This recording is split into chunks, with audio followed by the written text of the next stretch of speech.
هاوڕێیان ژام کاتتان باش. ئەمە بەشی دووهەمی پرسی ڕفراندەمە. لەم بەشەدا باسی ڕفراندەم لە ساڵی 2005دا دەکەم. لە ساڵی 2005دا دوو ڕفراندەم پیادەکرا. یەکێکیان فەرمی بوو بۆ باوەڕدان بە دەستوری عێراق، واتە لەکانەوەی کوردستان بە عێراقەوە. ئەم دەستورە پارتی وێکێتی بەشدار بوون لە نووسینەوەیدا و هەروەها دوو فاکتەری زۆر کاریگەر بوون لەوەدا کە خەڵکی کوردستان دەنگی پێ بدات. لە پاڵ ئەودا لە هەمان ساڵدا ڕفراندەمێکی دیکەش پیادەکرا. ئەمیان نافەرمی بوو لەلایەن بزوتنەوەی ڕفراندەمی کوردستانەوە پیادەکرا. ئەمیان بە پێچەوانی ئەوی یەکەمیانەوە بۆ جوداکردنەوەی کوردستان بوو لە عێراق، بۆ ئەوە بوو کە گەلی کوردستان مافی بدرێتێ خۆی چارەنووسی خۆی دەستنیشان بکات. من ڕێبوار فەتاحم، بایەخم بە بابەتی ڕۆشنبیریە. زۆر سوپاسی ئەوە دەکەم گەر لایشم کەناڵە بکەن، سەبسکرایبی بکەن، بە هاوڕێکانتانی بناسیێنن. ئەمانە هەموو هاوکار دەبن لە بەردەوام بوونم. پرسی ئەم بەشە لەسەر چەند پرسیارێک بوو کە شایان پاشا بۆی ناردبووم. لە بەشی یەکەمدا تاوتۆی پرسی ڕفراندەمم هەندێک هۆکارم لێکدایەوە کە بۆچی لە ساڵی 2003دا دەسەڵاتی کوردی یا هێزە کوردیەکان نەیانتوانی ڕفراندەم پیادە بکەن. خۆگەر بەشی یەکتان نەدیوە، ئێستا کاتێکی باشە بۆ ئەوەی سەیری بەشی یەکەمیش بکەن، چونکە هاوکار دەبێ لە تێگەیشتنی ئەم بەشە و بەشەکانی داهاتوودا. هەرچەندە لە پرسەکەی شایان خانم ساڵی 2005 نەهاتووە، بەڵام لای من زۆر گرنگە باسی ڕفراندەمەکانی ساڵی 2005ش بکەین. هەر بۆ بەسەرکردنەوە لە مێژووی عێراقدا 4 جار ڕفراندەم کراوە. یەکێکیان لە ساڵی 1921دا بۆ تاج لەسەرنانی فەیسەڵ مەلیک فەیسەڵی یەکەم. لە ساڵی 2005 بۆ گوتم دوو ڕفراندەم کراوە. لە ساڵی 2017دا دەسەڵاتی پارتی و حیزبە هاوپەیمانەکانی یەکێتی و گۆڕان ڕفراندەمێکی دیکەیان پیادەکرد. وێنەکە من و دکتۆر کاوە و خۆشی خانین لە ئۆفیسی UN ئیمزاکانی ڕفراندەمی ساڵی 2005 دەگەیەنین. وێنەیەکی مێژووییە، کاکسۆران لە جنێو گرتوێتی. ئەمە وێنەی ئەنجامی ڕفراندەمی نافەرمی 2005 کە بزوتنەوەی ڕفراندەمی کوردستان پیادەی کرد. زۆربەی پارێزگاکان لەو جیهانەدا کە کورد هەیە بەشدار بوون. وەک دەیبینین نزیکەی لە 9% خەڵکی کوردستان دەنگیاندا لە عێراق جیاب بمنەوە. دیارە ڕفراندەم تەنیا پرسیارێک دەکات، بەڵام جیاببوونەوە یا سەربەخۆی کوردستان مانای چییە؟ ئەوە کێشەیەکی دواترە. پرسەکە تەنیا پەیوەندی بەوە هەیە کە ئایا کوردستان دەیەوێت دەسەڵاتێکی سەربەخۆ بێت یان دەیەوێت بەشێک بێت لە دەسەڵاتی عێراق. ئەمە کورتەی ڕفراندەمە نافەرمیەکەی ساڵی 2005. وەک دەیبینین نزیکەی 2 ملیۆن کەس دەنگی داوە. لە 99 ئەوانەی دەنگیان داوە ویستیانە کوردستان بێ بە دەسەڵاتێکی سەربەخۆ. دیاراوە ڕێژەیەکی زۆر بەرزە. ئەمە ئەنجامی ڕفراندەمی فەرمی باوەڕدانە بە دەستوری عێراق. کوردستانیش بەشدار بووە لەو دەنگدانەدا. نزیکەی 10 ملیۆن کەس دەنگی داوە. نزیکەی لە 179 ئەوانەی دەنگیان داوە باوەڕیان داوە بە دەستوری عێراق. لە ناویاندا 3 پارێزگاکەی کوردستان، دهۆک و هەولێر و سلێمانی. ئەگەر سەیری دەنگەکانیان بکەین دەبینین هەمویان ئەتوانی بڵێ نزیکەی لە 100% دەنگیان داوە. هەڵبەت من بە هیچ جۆرێ باوەڕم بە دەنگدانی کوردستان نییە. دەنگدان هەرەوە نییە تۆ بچیت سەر سنووق و دەنگ بدەیت، نەخێر، بەڵکو دەنگدان بەشێکە لە پرۆسەیەکی دیموکراتی، بەشێکە لە پرۆسەی دامەزراوەی دیموکراسی کە لە وڵاتێکدا هەیە. لە کوردستاندا هیچ بنەمایەکی دیموکراسی نییە، جا بۆیە ناکرێ دەنگدان باوەڕی پێ بکرێت.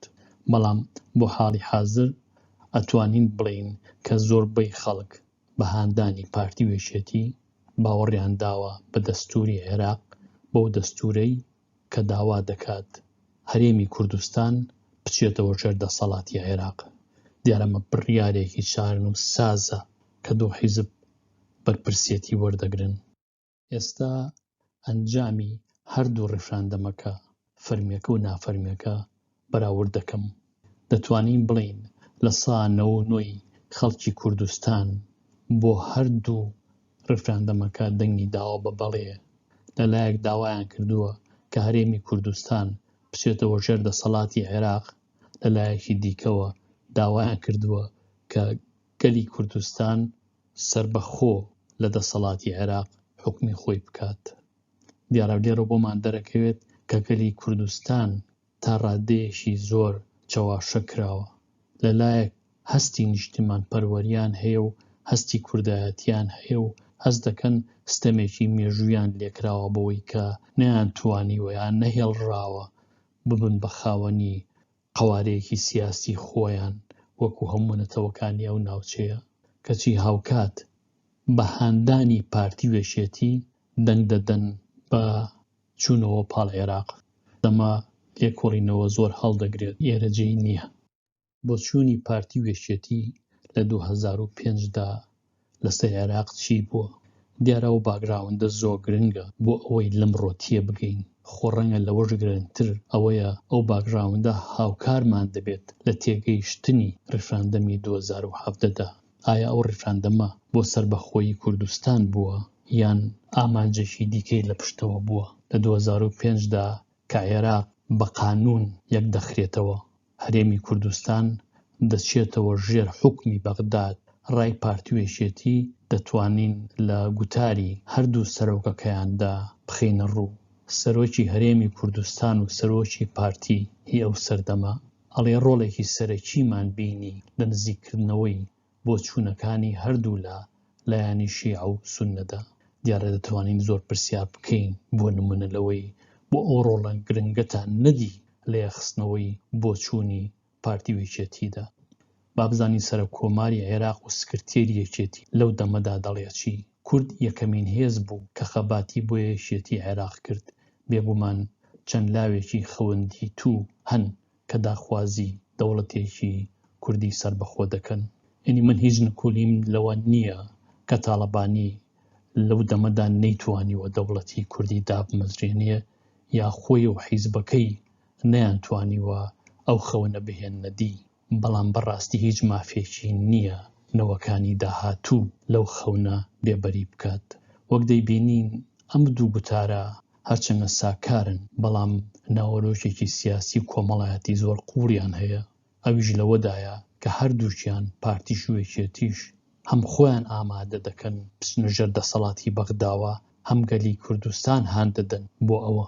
چونکە پارتی وێشێتی لە 2005دا تەنیا دوو هێز بوون دەیانتوانی بڕیاری چارە نووساز لەسەر داهاتووی کورد و هەرێمی کوردستان و باشووری کوردستان بدەن.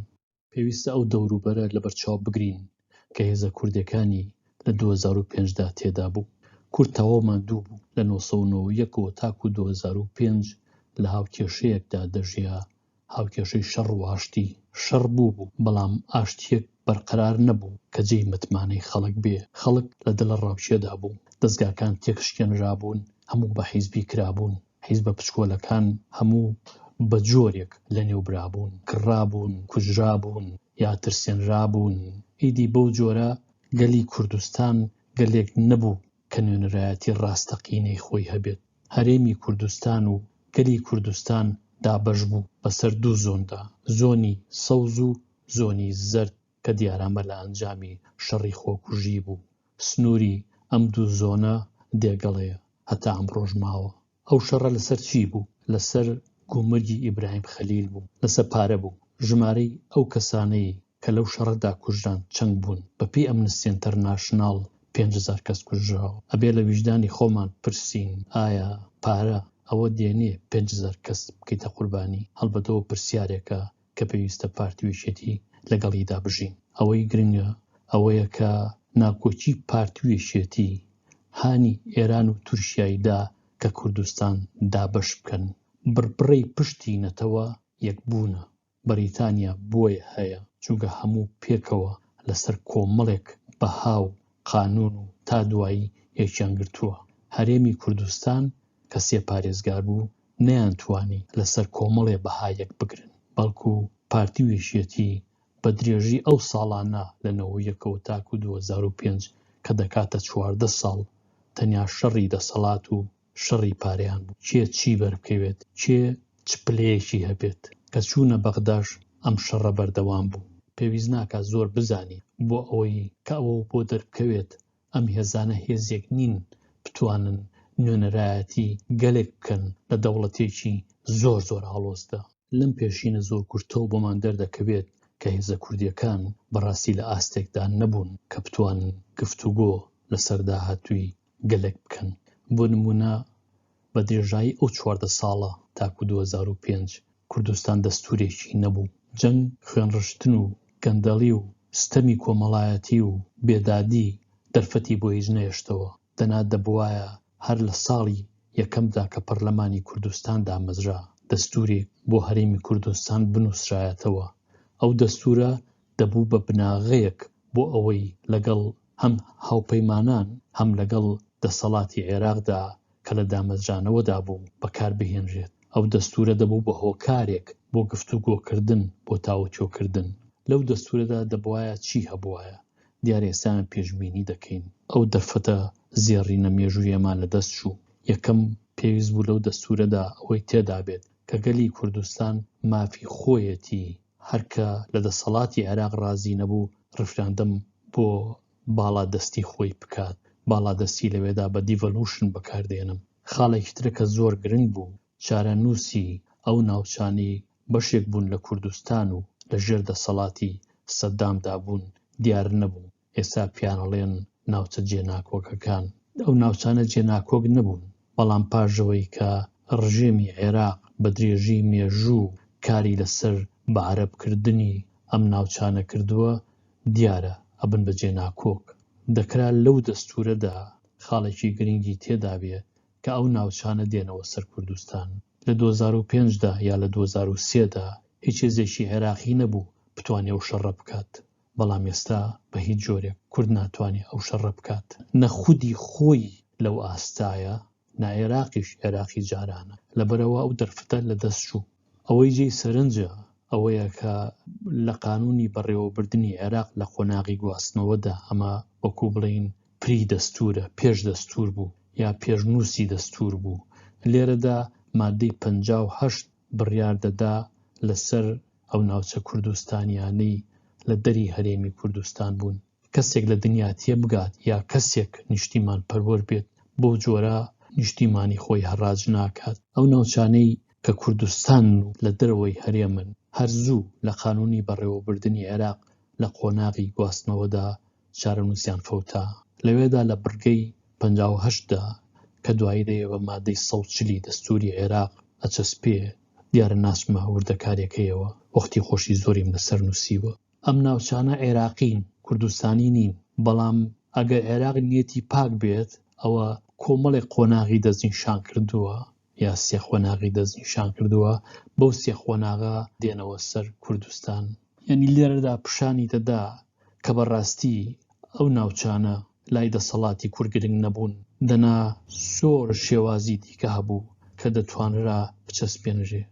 بۆ نمونە دەکرا ئەم ناوچانە بکرێ بە ناوچەیەکی بێلایەن لەلایەن هێزێکی نەتەوەی گرتوەکانەوە چاودێری بکرێ تاکو داهاتویان دەستنیشان دەکرێ، یان دەکرا بگوترایە ئەم ناوچانەیەنەوە سەر کوردستان.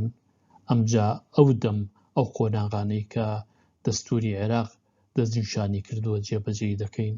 بەڵام کورد وازی لێهێناوە بۆ عێراق. ئەی بۆ عێراق وازی لێ نەهێنایە بۆ کورد؟ یان بۆچی نەبووایە بە ناوچەیەکی بێلایەن کە هێزی نێودەوڵەتی پارێزگاری بکە تاکو چارەسەرێکی بۆ دەدۆزرێتەوە؟ شێوازی دیکە زۆر زۆر هەبوو، بەڵام دەتوانین بڵین دەسەڵاتی کوردی یا عەقڵی پێنەشکاوە یان لای گرنگ نەبووە. کورد چۆن بەشداری بکردە لە عێراقدا؟ دیارە پێویست بوو کورد بەڵگەنامەیەکی نووسی بێت کە من پێڵێم دەستوری هەرێمی کوردستان یا دەستوری کوردستان. لەو دەستورەدا کۆمەڵێک خاڵ دەستنیشان دەکرا کە ئەگەر دەسەڵاتی بەغا ئەو خاڵانی پێشێر کرد ئەو دەم هەرێمی کوردستان مافی خۆیەتی باڵا دەست بێت دیڤۆڵڤ بکات بەکو بە ئینگلیزی پێڵێن بێ بە خاوەن دەسەڵاتی خۆی لەو خاڵانەدا ڕەفراندەمم باس کرد بۆ نمونە ئەگەر دەسەڵاتی بەغا لە هەچ کاتێکا لەشکری نارد وەکۆی لە دوای ڕەفراندەمەکەی 2017 کردی کورد مافی خۆیەتی باڵا دەست بێت ئەگەر قوارەی سیاسی هەرێمی کوردستان هێرشی کرایەت سەر لە دەرەوە دەسەڵاتی بەغا دەبێ بیپارێزێ زۆر شتی دیکە کە دەکرا خاڵێک بن کردە بن جێبەجێ بکرێن هەم هەرێمی کوردستان پارێزن هەم ئاسایشی عێراقیش پارێزن چونکە ئاسایشی عێراق گەر لە گرنگە بۆ کورد هەڵبەت دەسەڵاتی پارتویشێتی بە درێژایی و 14 ساڵە جۆرێک لە دەسەڵاتی خۆیان دروست کرده بوو ئەو دەسەڵاتی سنوورێکی نەبوو لە داگیرکردن و لە تاڵانی و لە ستەم و لە گەندەڵی و تا دوایی فیدراڵی ئەوە بوو کە یانویست ئەو دەسەڵاتە بهێڵنەوە مانەوەی ئەو دەسەڵاتە ڕەنگە بۆ چەند سەرکردەیەکی پارتویەکێتی شتێکی باش بوو بێت بەڵام وەکو دەرکەوت لە خزمەتی گەلی کوردستاندا نەبوو من سوپاسیەوە دەکەم کە لەم بەشەدا هاوڕێم بوون هەتاکو بەشێکی دیکە ئارام و بەختەوەر بن لەگەڵ ڕێز و خۆشەویستی ڕێبا فەتاح